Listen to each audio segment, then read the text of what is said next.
सुखदेव जी वर्णन कर रहे हैं परीक्षित जी से, राजा परीक्षित जी से श्री सुखदेव जी वर्णन कर रहे हैं। पोरबंदरवासी महाज्ञानी जितेंद्रिय निष्किंचन और पवित्र ब्राह्मण सुदामा श्री कृष्ण के परम मित्र हैं। सुदामा किसके मित्र हैं? कृष्ण जी के मित्र हैं। वे सारा दिन प्रभु की सेवा में बिताते थे। सारा दिन प्रभु का नाम जप करते थे। क्या कहते थे? कृष्ण कृष्ण कृष्ण कृष्ण। और अयाचक व्रत का पालन करते थे। ज्ञान का फल धन या प्रतिष्ठा नहीं। ज्ञान का फल धन और प्रतिष्ठा नहीं है, परमात्मा से मिलन है। विद्या का उपयोग केवल अर्थोपार्जन के लिए करना ठीक नहीं है। सुदामा अपनी विद्या उपयोग भोग के लिए नहीं, भगवान के लिए करते थे। सुदामा के घर दरिद्रता का राज्य था। भोजन नहीं मिलता था। कई दिन बिना भूखे पूरे परिवार के लोग रहते थे। तो मान लेते थे कि आज एकादशी है। जिस दिन भोजन नहीं मिलता था उस दिन मान लेते थे आज एकादशी है। प्रतिदिन एकादशी व्रत करते थे। भोजन नहीं मिलता था। उनकी पत्नी का नाम सुशीला था। आज तो नाम के विपरीत गुण देखे जाते हैं। नाम सुशीला है और झगड़ा रोज करती हैं आजकल युगी औरतें, लेकिन उनका नाम सुशीला था। शांति बहन करकसा होती है।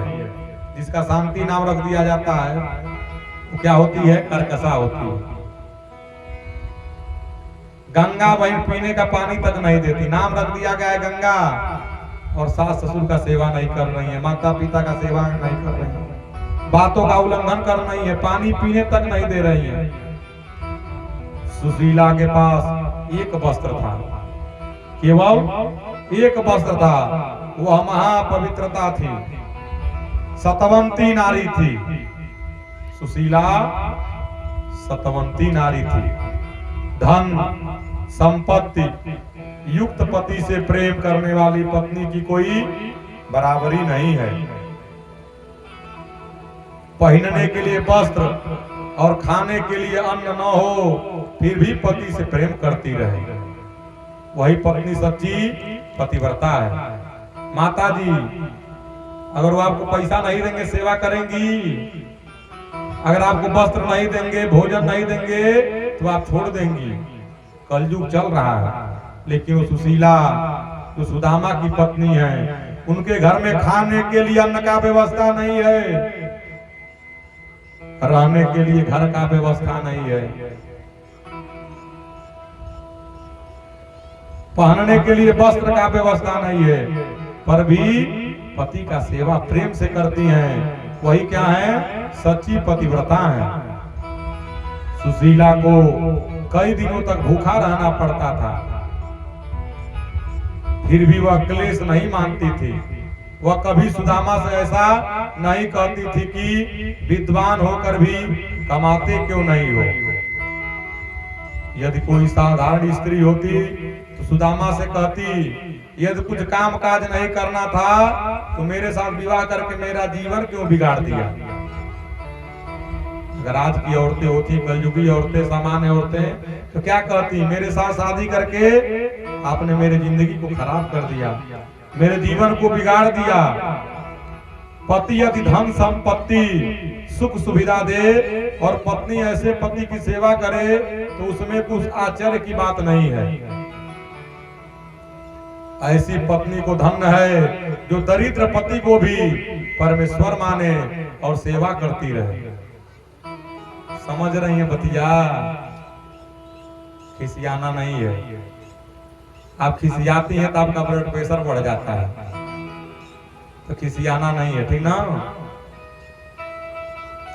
पति पत्नी यदि साथ साथ रहकर भी कृष्ण कीर्तन प्रभु सेवा करते रहे तो वैसा गृहस्थ्रम संन्यास आश्रम से भी श्रेष्ठ है। सुशीला पति से प्रभु कथा सुनती रहती थी। कई बार बालकों को भी खाने को नहीं मिलता था। इनके बालक जो हैं अन्न का व्यवस्था नहीं है, कभी कभी उन लोगों को भी भोजन का व्यवस्था नहीं हो पाता था। सुशीला से अपनी संतानों की दुर्दशा देखी नहीं गई। एक दिन व्याकुलतावश वो अपने पति से कहने लगी, एक प्रार्थना करनी है आपसे। आप कथा में कहते हैं कि कन्हैया को अपने मित्रों से बड़ा प्रेम है। कथा प्रतिदिन सुनाते थे और कहते थे कन्हैया को अपने मित्रों से बड़ा प्रेम है, वो मित्रों के लिए चोरी भी करता है। तो सुदामा जी क्या कह रहे हैं? हाँ सच है यह बात, वो अपने मित्रों को खिलाने के बाद ही खाता है। पहले अपने मित्रों को खिलाता है तब अपने ग्रहण करता है। तो सुशीला जी क्या कह रही हैं? तो फिर क्यों न उनसे मिलकर अपना यह दुख दूर किया जाए। तो सुदामा जी कह रहे हैं मैं दरिद्र हूं, सो वहां जाऊंगा तो लोग कहेंगे कि ब्राह्मण भीख मांगने आया है। मेरा नियम है कि मैं परमात्मा से भी कुछ मांगने नहीं जाऊंगा। देखिए क्या कह रहे हैं कि मैं परमात्मा से भी कुछ मांगने नहीं जाऊंगा। तो सुशीला जी कह रही हैं मैं तुम्हें मांगने के लिए नहीं भेज रही हूं, वे तो 1000 आंख वाले हैं, अपने आप ही सब कुछ समझ जाएंगे, केवल उनके दर्शन तो कराओ। तो सुदामा जी कह रहे हैं मेरे पास वहां जाने का समय नहीं है। तो सुशीला जी कह रही हैं वहां जाकर भगवान के दर्शन तो कर आओ।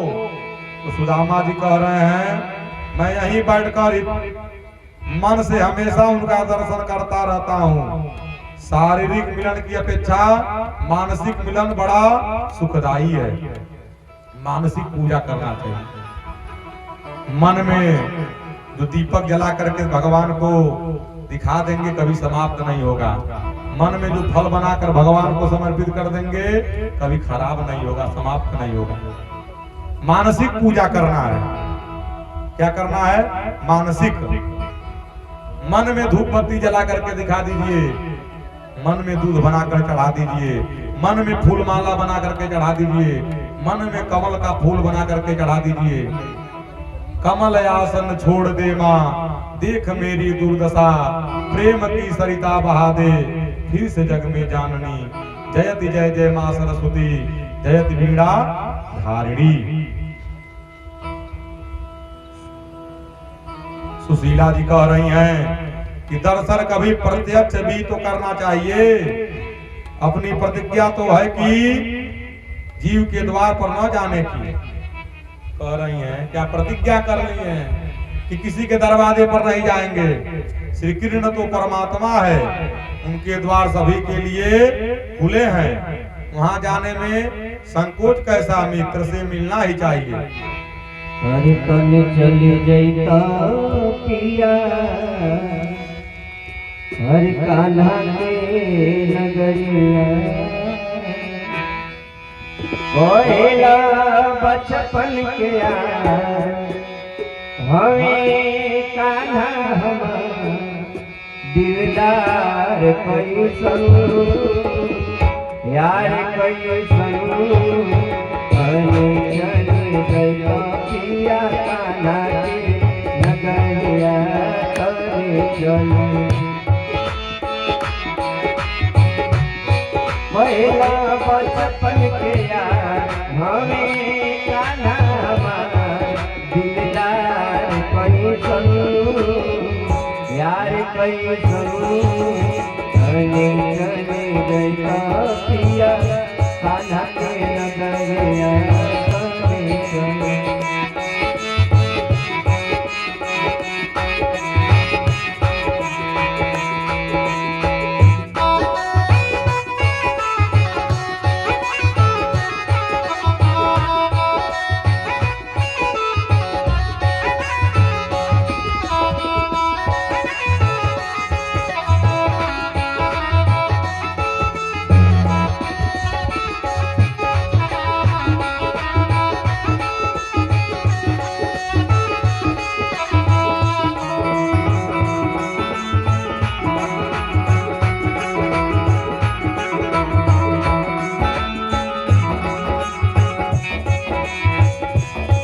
कन्हैया जग के रचैया जगवा के पालनहार हो।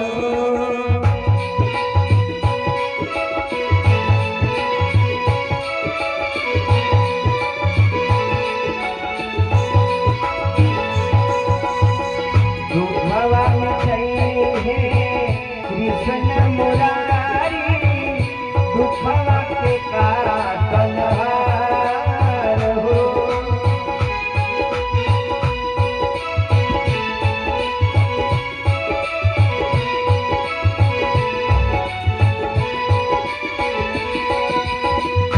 देवी उनके शरण में जाना देवी उनके शरण में जाना तेरे भव से तार हो।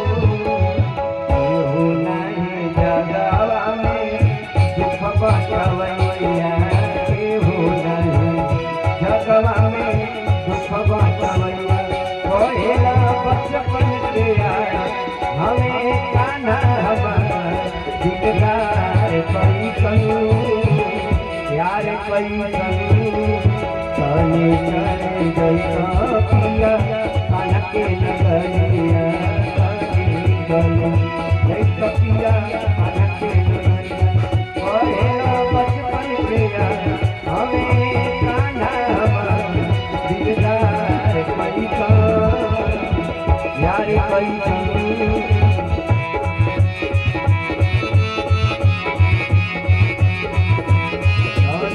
चल गए पिया कान्हा के नगरिया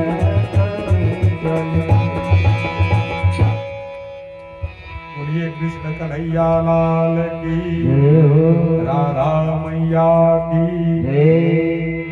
सुशीला जी क्या कह रही हैं? दर्शन कभी प्रत्यक्ष भी तो करना चाहिए। उनकी प्रतिज्ञा तो है कि जीव के द्वार पर न जाने की। श्री कृष्ण परमात्मा है। क्या कह रही हैं? श्री कृष्ण जी तो परमात्मा हैं, उनके द्वार सभी के लिए खुले हैं। वहां जाने में संकोच कैसा? मित्र से मिलना ही चाहिए। ज्ञानी और तपस्वी सुदामा तो घर बैठे ही श्री कृष्ण का दर्शन कर लेते थे, किंतु पत्नी के अत्याग्रह के कारण द्वारिका जाने को तैयार हुए। उन्होंने सोचा कि पत्नी हर बात मान लेती है तो मुझे भी उसकी एक बात माननी चाहिए। अगर पत्नी पति का हर बात मान लेती है तो पति को भी पत्नी की आज्ञा का पालन करना है। पत्नी घर की क्या है? लक्ष्मी है। जो लोग अपने पत्नी का सम्मान नहीं करते हैं उनके घर से लक्ष्मी जी भाग जाती हैं, दरिद्रा आ जाती हैं। तो सबको अपने पत्नी का सम्मान करना चाहिए। किसका सम्मान करना है? पत्नी का। ये कथा मैं आपको देख करके कह दिया हूं कि आप कल कही थी पति को भी कुछ समझाइए। तो भगवान की कृपा से फिर पत्नी के कहने पर क्या कहने लगे अपने पत्नी से? कल्याणी, मित्र से मिलने जा रहा हूँ, किंतु खाली हाथ जाने में हमारी शोभा नहीं है।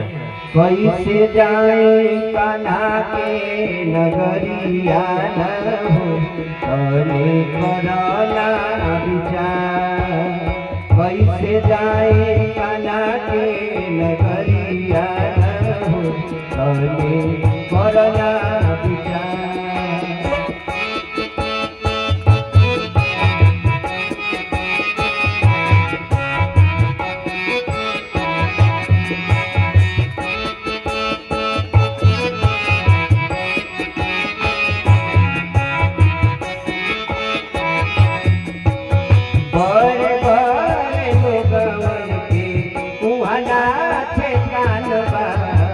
हमरे गरीबा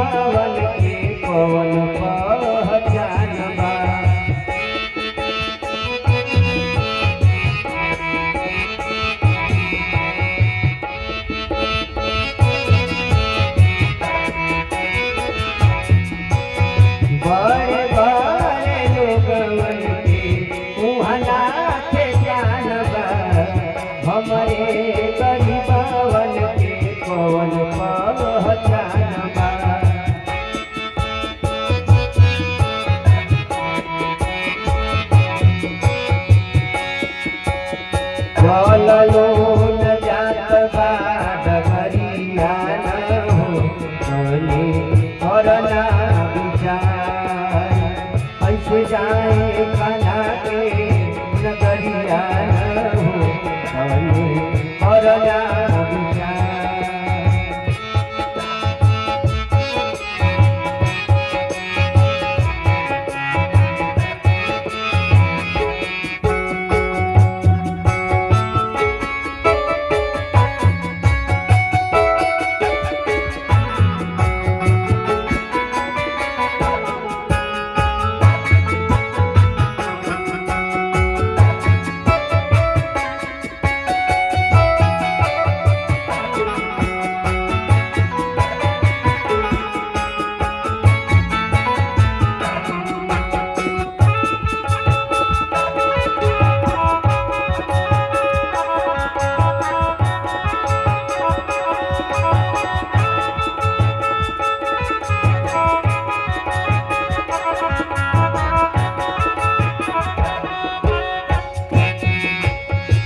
लइकन के खातिर नहीं एक बार रुपैया बात बतालो कतबा परिका रुपैया।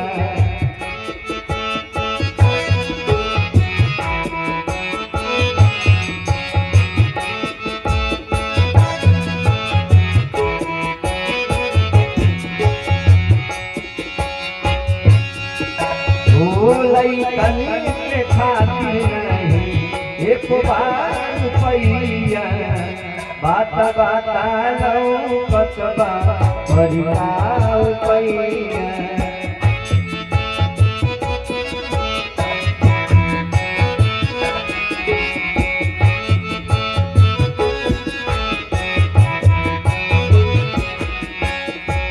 चललो न जात बा नगरिया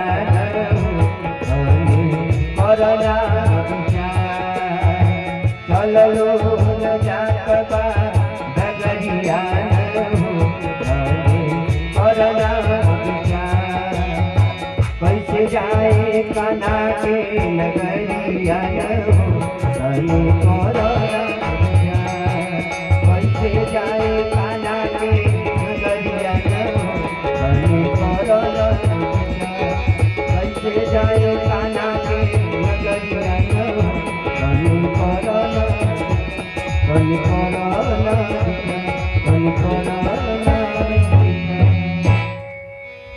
ये राधा मैया की कृष्ण कन्हैया लाल की। क्या कर रहे हैं सुदामा जी पत्नी से कल्याणी मित्र से मिलने जा रहा हूँ किंतु खाली हाथ जाने में हमारी शोभा नहीं है। घर में तो कुछ भी नहीं था सो सुशीला पड़ोसी के घर से 2 मुट्ठी भर तंदूर मांग लाई। धन है सुशीला को कि तंदूर का दाना भी घर में न रखा और सारे के सारे एक चिथड़े में बांध कर भगवान के लिए दे दिए। ऐसी भेंट देने में तुम्हें संकोच तो होगा किंतु कहना कि भाभी ने भेजा है। कपड़ा का भी व्यवस्था नहीं था, चिथड़ा कपड़ा घर में मिल गया उसी में बांध करके दे दिया। कहीं कि आपको अगर लाज लगेगा तो बोल दीजिएगा कि आपकी भाभी ने दी है। पत्नी के आग्रह और प्रभु के दर्शन की इच्छा से सुदामा द्वारका की दिशा में चल दिए। फटी हुई धोती, एक हाथ में लकड़ी और बगल में तंदूर की पोटली। सुशीला सोच रही है कि कई दिनों के भूखे मेरे पति वहां तक कैसे पहुंच पाएंगे। मैंने ही उनको जाने के लिए विवश किया है किंतु और कोई उपाय भी तो नहीं था। अपने बालकों की दुर्दशा भी तो देखी नहीं जाती। वह भगवान सूर्य नारायण से प्रार्थना करने लगी कि मेरे पति की रक्षा करना। हरि कान्हा कान्हा रटते रटते भैले डगरिया कान्हा कान्हा रटते रटते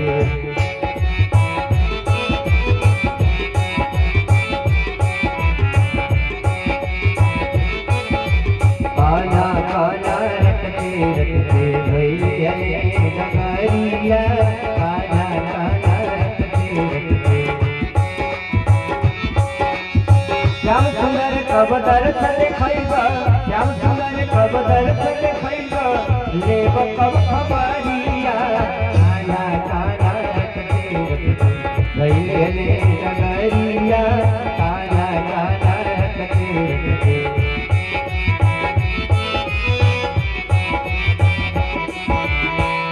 चले ले बिना कन्हैया काम देवैया फाटल बा।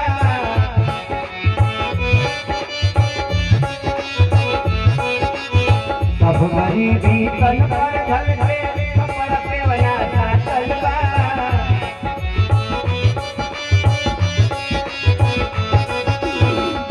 चले ले बिना कन्हैया काम देवैया फाटल बा। सब गरीबी तन पर ढल के कपड़ा पेवया साटल बा।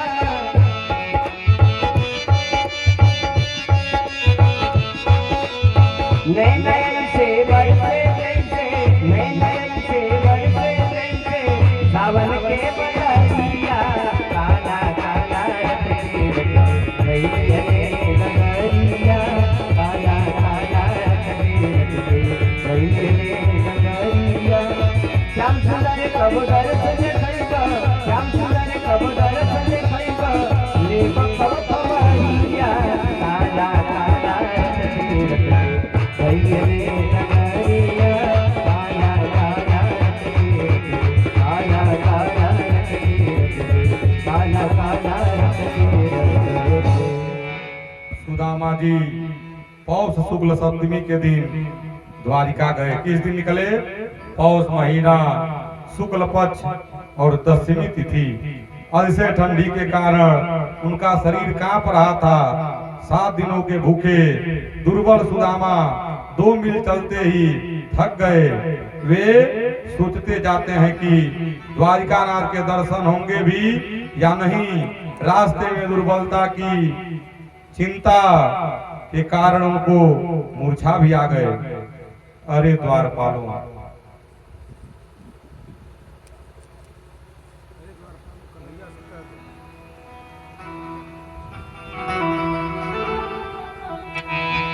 हरे द्वारपालो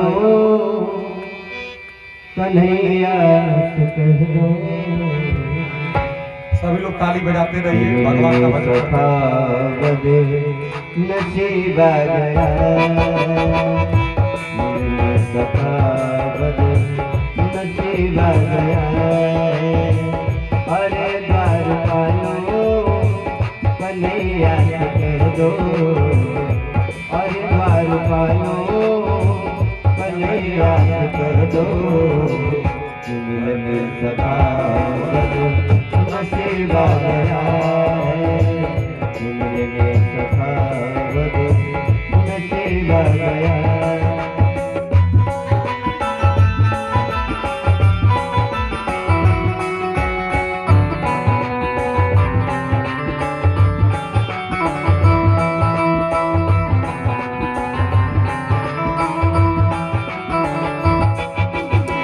भटकते भटकते न जाने कहाँ से, भटकते भटकते न जाने कहाँ से। तुम्हारे महल करीब आ गया है, तुम्हारे महल के करीब आ गया है। करीब आ गया है, करीब आ गया है, करीब आ गया है। तुम्हारे महल करीब आ गया है, तुम्हारे महल के करीब आ गया है।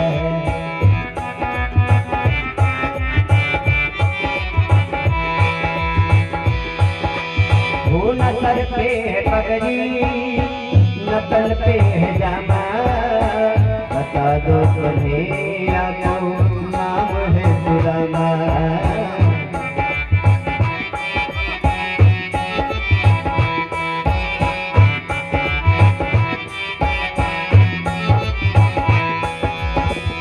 न सर पे है पगड़ी, न तल पे है जामा, बता दो कन्हैया को नाम है सुदामा। सर पे है पगड़ी न तन पे है जामा, बता दो कभी आपको नाम है सुदामा।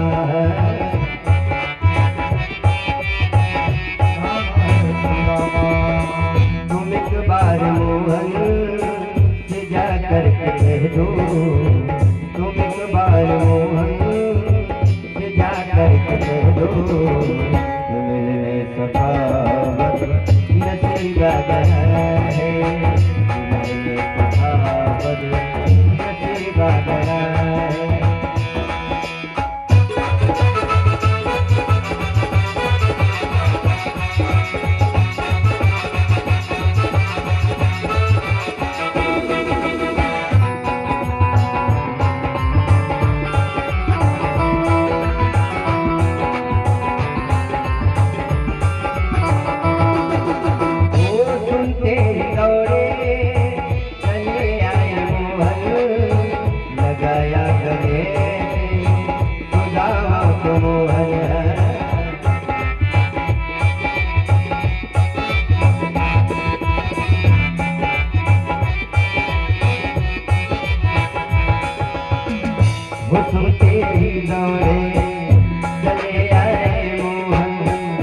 लगाया गले पे सुदामा को, तुम तेरी दौरे चले आए मोहन, लगाया गले पे सुदामा को।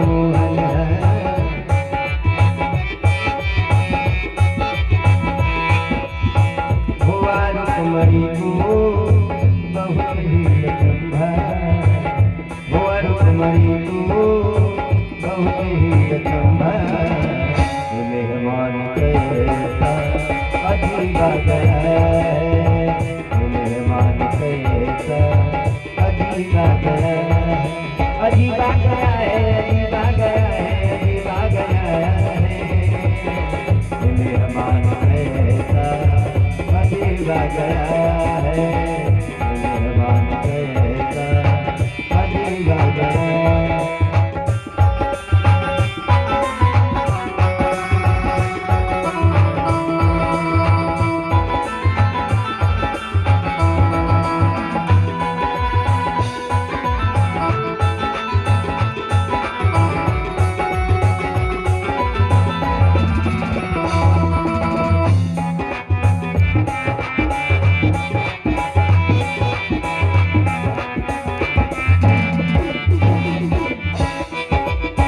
बराबर के अपने सुदामा बिठाए, चरने आंखों से श्याम में झुलाए।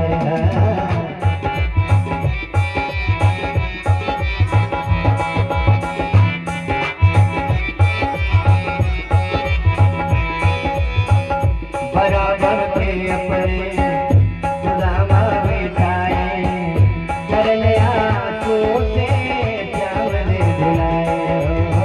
बराबर में अपने सुदामा बिठाए, चरने आंखों से श्याम ने झुलाए।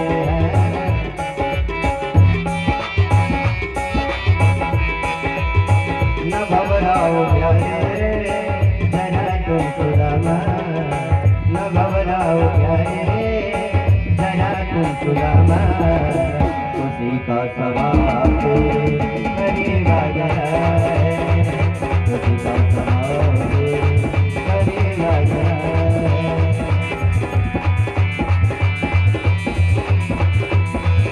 करीब आ गया है, करीब आ गया है, करीब आ गया है,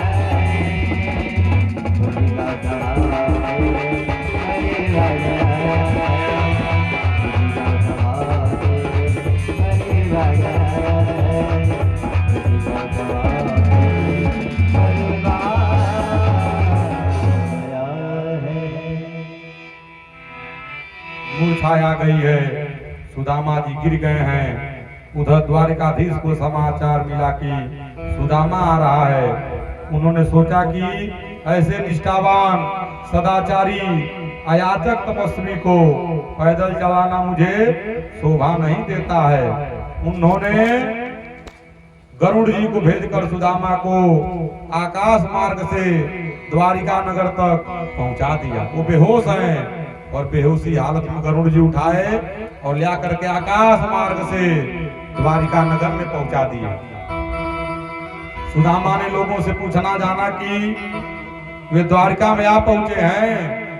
उन्होंने सोचा कि द्वारिका वैसे कुछ दूर नहीं है। गरुड़ जी लेकर आ गए, वो समझे बहुत नजदीक है द्वारिका। सुबह मैं निकला था और शाम को तो मैं आ ही पहुंचा। वे जानते ही नहीं थे कि उन्हें गरुड़ जी उठा कर लाए हैं, बेहोशी हालत में थे। भगवान के लिए तुम 10 कदम आगे बढ़ोगे तो वे 20 कोस चलकर तुमसे मिलने आएंगे। सुदामा लोगों से द्वारकाधीश के प्रासाद का मार्ग पूछते हैं। द्वारकाधीश का महल किधर है, लोगों से पूछ रहे हैं और सबसे कह रहे हैं कि वे मेरे मित्र हैं। लोग हंस देते हैं कि ऐसी भिखारी भी कभी द्वारकाधीश का मित्र हो सकता है। सुदामा प्रभु स्मरण करते हुए भगवान के द्वार पर आ पहुंचे। द्वारपाल उन्हें भिखमंगा मानकर रोकते हुए कहने लगे, जैसे वस्त्र थोड़ा खराब पहने हुए थे, ये लोग समझे कि भिखमंगा है। तो क्या कह रहे हैं, जो चाहो सो हम ही से मांग ले, तू अंदर नहीं जा सकता। सुदामा जी कह रहे हैं, मैं द्वारिकाधीश से कुछ मांगने नहीं, मिलने आया हूँ। वे मेरे मित्र हैं, विशुद्ध प्रेम बस देता है, कुछ भी मांगने की इच्छा नहीं करता। द्वारपाल हंसने लगे, क्या ऐसा भिखमंगा कुछ पाने के इच्छा किए बिना ही यहाँ आया होगा? सुदामा जी कह रहे हैं, तुम श्री कृष्ण से जाकर कहो कि उनका मित्र सुदामा उनसे मिलने आया है। सेवक अंदर गया और प्रणाम करके प्रभु से कहने लगा, प्रभु द्वार पर एक भिखमंगा सा दुर्बल ब्राह्मण आया है, आंखें अंदर धसी हुई हैं, हड्डियां दिखाई दे रही हैं, फटे हाल है, मुख पर दिव्य तेज है। वह हमसे कुछ भी लेना नहीं चाहता। वह कहता है कि वह आपका मित्र सुदामा है और आपसे मिलने आया है। सुदामा शब्द सुनते ही भगवान द्वार की ओर दौड़े। जो सुदामा शब्द द्वारपाल बताया है, भगवान सुदामा नाम सुनते ही द्वार की ओर दौड़ पड़े। द्वार पर खड़े सुदामा सोच रहे हैं कि आज तक उनके मन में अपने ज्ञान और तप का तथा किसी के द्वार पर न जाने का अभिमान था। सुशीला ने वो अभिमान दूर कर दिया। सुदामा तो वैसे फटे हाल थे, कपड़े धूल धूल शरीर थे, किंतु उनका हृदय अत्यंत स्वच्छ और पवित्र था। कपड़े गंदे हैं लेकिन हृदय कैसा है? पवित्र है। भगवान मानव के वस्त्र नहीं, हृदय देखते हैं। जीव यदि अपना जीवत्व अहम भुला दे तो ईश्वर भी अपना ईश्वरत्व एक ओर रख देते हैं। भगवान सुदामा को पुकारते हुए दौड़कर द्वार पर आए। उनकी रानियों को आश्चर्य हुआ कि आज तक न जाने कितने लोग इनसे मिलने आए, किंतु वे कभी ऐसे विह्वल नहीं हुए थे। श्री कृष्ण ने सुदामा को अपने हृदय से लगा लिया। गए और पकड़ करके अपने हृदय से लगा लिए। अपने मित्र की ऐसी विषम दशा देखकर उनको अत्यंत दुख हुआ। मुझे ही उससे मिलने के लिए, उसकी दशा जानने के लिए जाना चाहिए था। मित्र अच्छा हुआ कि तू इधर आ गया। सुदामा ने सोचा कि वैभव प्राप्त होने पर भी कन्हैया मुझे भूला नहीं है। राजा है लेकिन हमको भूला नहीं है। संपत्ति के नशे में अपना भान भूलने वाले को कभी ईश्वर कहा जा सकता है क्या? रुक्मिणी चरण धोने के लिए जल ला रही थी। श्री कृष्ण ने अपने अश्रु जल से सुदामा के चरण धो दिए।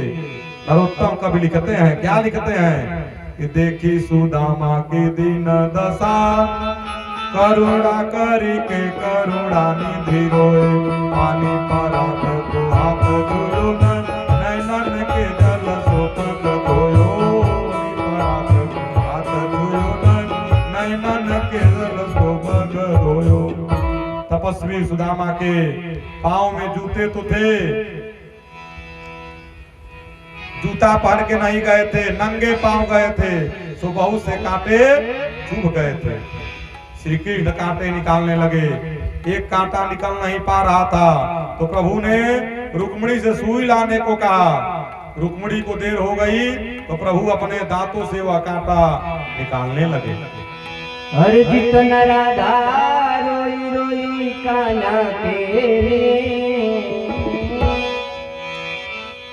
जितन राधा रोई रोई कान्हा के लिए, कन्हैया उतना रोया रोया है सुदामा के लिए, कन्हैया उतना रोया रोया है सुदामा के लिए।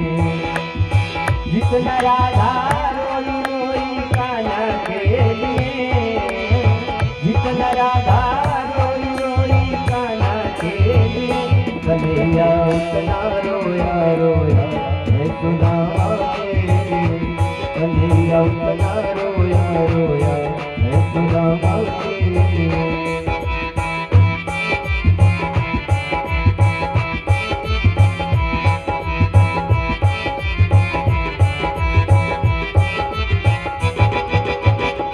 यार की हालत देखी उसकी हालत पे रोया,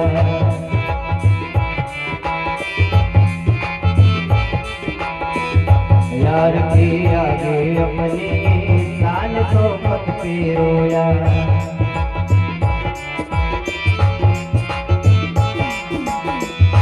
यार की हालत देखी उसकी हालत पे रोया, यार के आगे अपने शान सोपत पे रोया। पैसा तड़पा जैसे क्षमा परवाना के लिए,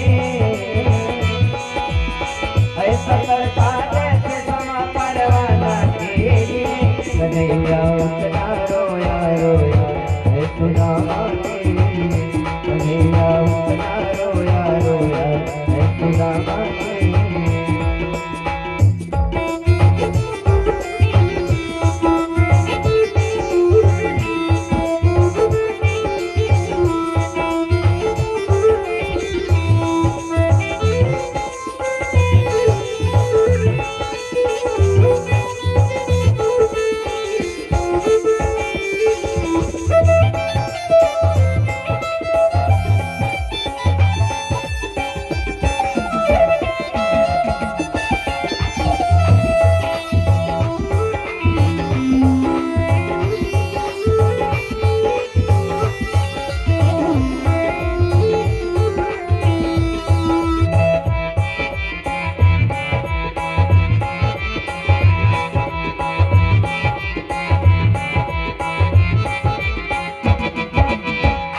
यार को लगा कलेजा बात भर भर के रोया,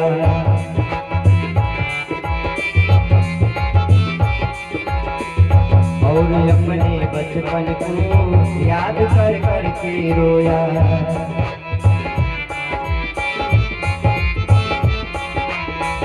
यार को लगा कलेजा बात भर भर के रोया, और अपने बचपन को याद कर कर के रोया। तेरे रखे अनमोल बसिया राना के लिए, तेरे रखे अनमोल श्याम दीवाना के लिए, कन्हैया उतना रोया रोया है सुदामा के लिए, कन्हैया उतना रोया रोया है सुदामा के लिए।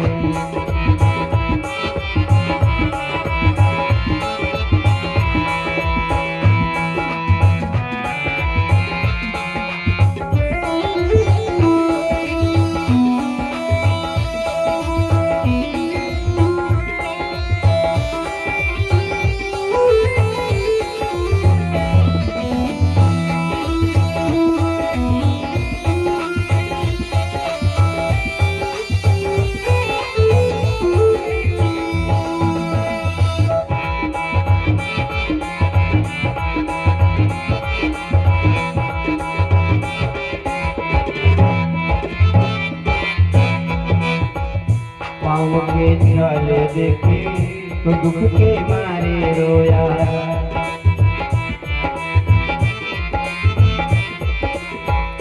पाँव धोने के खातिर खुशी के मारे रोया।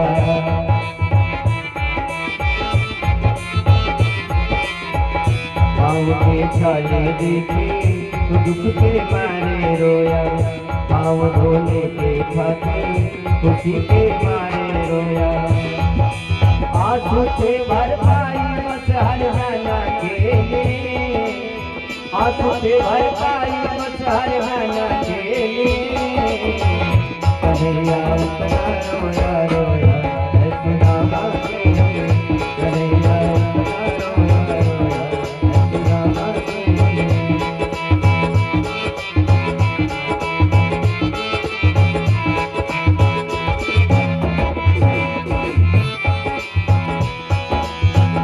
उसके आने से रोया, उसके जाने से रोया।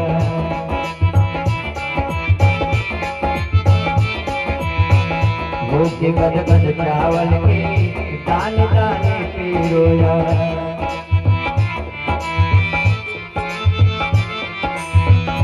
उसके आने से रोया, उसके जाने से रोया।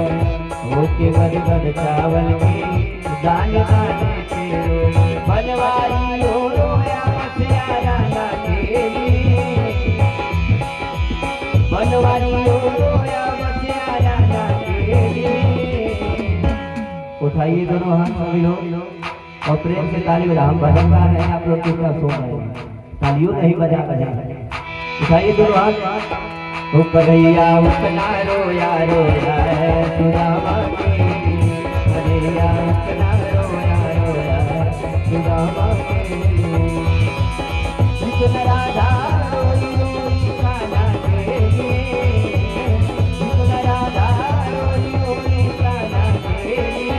कन्हैया उतना रोया रोया है सुदामा के लिए, कन्हैया उतना रोया रोया है सुदामा के लिए, कन्हैया उतना रोया रोया है सुदामा के लिए, कन्हैया उतना रोया रोया है सुदामा के लिए, कन्हैया उतना रोया रोया है सुदामा के लिए।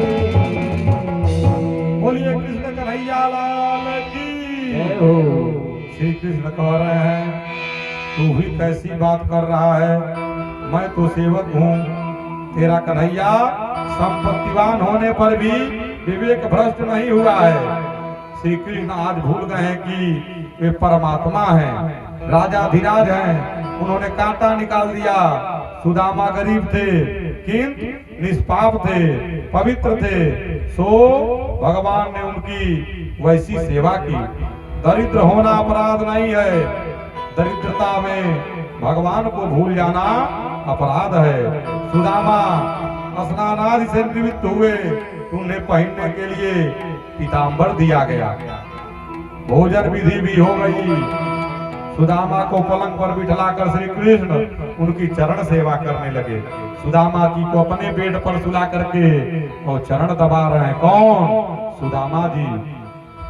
श्री कृष्ण कह रहे हैं, मित्र, मार्ग में तुम्हें बहुत कष्ट हुआ होगा। सच कहता हूं मैं कि सांसारिक जंजाल से उकता गया हूं। अपने गुरुकुल के दिनों जैसा आनंद अब कहाँ। प्रवृत्ति धर्म अपने साथ वासना विकार भी ले आता है। सो भगवान निवृत्त होने की इच्छा कर रहे हैं। मित्र सुदामा, बचपन में तुम्हें खेलने की आदत तो थी नहीं। मैं तुम्हें खेलने के लिए बरबस ले जाता था। वह दिन भी मुझे याद है कि जब हम संविदा लेने गए थे और मूसलाधार वर्षा हुई थी और हमें एक वृक्ष का आसरा लेना पड़ा था। उस दिन सुदामा के पास कुछ चने थे जो वे अकेले खाने लगे। वो चने श्रापित थे। तो सुदामा जी ने सोचा कि मेरा मित्र भी खाएगा तो गरीब हो जाएगा। आवाज सुनकर श्री कृष्ण ने पूछा कि वे क्या खा रहे हैं। सुदामा ने सोचा कि यदि सच सच कह दूंगा तो श्री कृष्ण को भी कुछ चने देने पड़ेंगे, और ये चना श्रापित है, प्रभु को भी परेशानी आएगी। सो उन्होंने कहा खाता नहीं हूं, यह तो ठंड के मारे दांत बज रहे हैं। अकेले खाने वाला दरिद्र होता है। कोई भी सामग्री ला रहे हैं खाने वाला, अगर अकेले खा ले रहे, परिवार में बांट कर नहीं खा रहे हैं तो क्या हो जाता है? दरिद्र हो जाता है। सुदामा को इसी कारण से दरिद्र होना पड़ा। श्री कृष्ण को सुदामा की चरण सेवा करते देखकर रानियों को बड़ा आश्चर्य हुआ। आज तक पति ने ऐसा प्रेम किसी के भी साथ नहीं दिखाया। यह ब्राह्मण बड़ा भाग्यशाली है। श्री कृष्ण कह रहे हैं विवाह किया या नहीं? सुदामा जी से कह रहे हैं ऐ मित्र विवाह किया है कि नहीं? कैसी है मेरी भाभी? तो सुदामा जी कह रहे हैं पत्नी तो सुशीला है, नाम भी सुशीला और काम भी सुशीला, संतान भी है। सुदामा ने सब कुछ बताया, किंतु अपनी दरिद्रता के बारे में कुछ भी नहीं बताया। धन्य है सुदामा, तेरी भाभी की इच्छा और अनुरोध से ही मैं तुमसे मिलने आया हूँ। आपसे मिलने में आया हूँ आपकी भाभी के अनुरोध से। श्री कृष्ण कह रहे हैं भाभी इतनी सुपात्र है तो उन्होंने मेरे लिए कुछ भेजा ही होगा। लक्ष्मी ने बीच में कहा यदि आपकी आज्ञा हो तो मैं आपके इस मित्र के घर कुछ भेज दूं। तो श्री कृष्ण ने कहा मैं देना नहीं, इससे लेना चाहता हूं। लक्ष्मी जी ने कहा यह दरिद्र ब्राह्मण आपको क्या दे पाएगा? श्री कृष्ण को बुरा लगा, मेरे मित्र को दरिद्र कहने वाली तू कौन होती हो? लक्ष्मी जी ने सोचा कि श्री कृष्ण के तेवर आज कुछ और ही हैं। उन्होंने प्रभु से क्षमा मांगी। सुदामा तंदूर की पोटली संकोचवश छिपा रहे थे। भगवान मन में हंसते हैं कि इसने उस दिन चने छिपाए थे और आज तंदूर छिपा रहा है। जो मुझे देता नहीं है उसे मैं भी कुछ नहीं देता हूं, सो मुझे छीनना ही पड़ेगा। भगवान ने तंदूर की पोटली छीन ली। लौकिक दृष्टि से 2 मुट्ठी भर तंदूर ही थे, किंतु सुदामा का तो वह सर्वस्व था। सुदामा प्रारब्ध कर्मानुसार दरिद्र थे। विधाता ने उनके भार पर लिखा था श्री क्षय। क्या लिखा था? श्री क्षय। जय। जब श्री कृष्ण उनके भार पर तिलक करने लगे तो उन्होंने वह विधाता का लेख पढ़ा और उसे उल्टा भी किया। यश श्री उल्टा कर दिया। जो संपत्ति कुबेर के पास भी नहीं है वह मैं सुदामा को दूंगा। भगवान ने सुदामा के प्रारब्ध कर्मों को क्षीण करने के हेतु तंदूर भक्षण किया। उन्होंने तंदूर आहार किया तो उनके सारे विश्व ने आहार किया। भगवान को जो खिलाएगा तो सारा विश्व खाएगा। जो भगवान खाते हैं समझिए सारा विश्व खा रहा है, क्योंकि वे तो सर्वात्मा है ना। श्री कृष्ण ने सारे विश्व को अन्नदान करने का पुण्य सुदामा को दे दिया।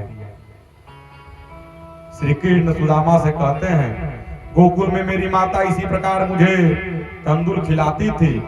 यशोदा का स्मरण ने भगवान की आंखों को गीला कर दिया। सुदामा के तंदूर प्रेम रस से भिगे हुए थे। एक मुट्ठी भर तंदूर के बदले में प्रभु ने समग्र द्वारिका का ऐश्वर्य सुदामा के घर भेज दिया। सुदामा ने अपनी दरिद्रता की बात भगवान से न बताई, तो भगवान ने भी ऐश्वर्य दान की बात सुदामा को नहीं बताए। सुदामा अगले दिन अपने गांव को लौटने की तैयारी करने लगे। उन्होंने सोचा कि श्री कृष्ण 2-4 दिन ठहर जाने का आग्रह करेंगे, किंतु भगवान ने वैसा आग्रह नहीं किया।